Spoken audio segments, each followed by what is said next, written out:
Tralichon? Oops, mali yata yan. Ito dapat.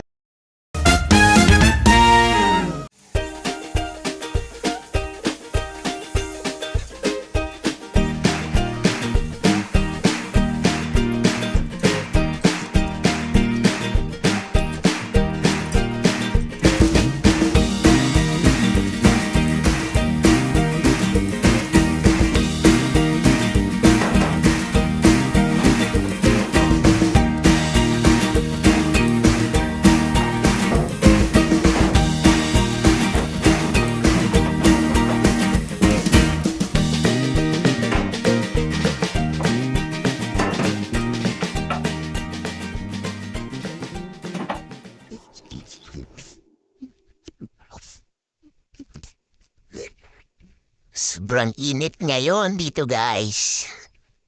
35 degrees. So yan, tunan tayo.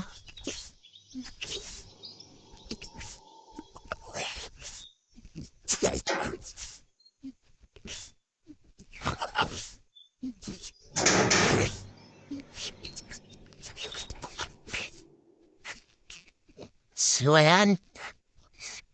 Grabe mainit. Ito nga pala hindi lang pambubutcher ang ginagawa natin, mga katropa. Hindi pamlilitsyon din. Siyempre. Oh, ganda ng luto ah.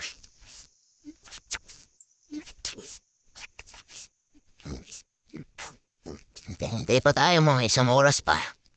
Or 2.5 oras.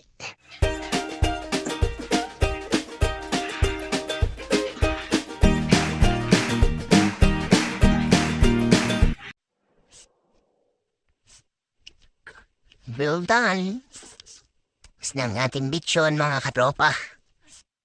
So, ayan. Shhh. Crunchy. Sheesh, talaga naman.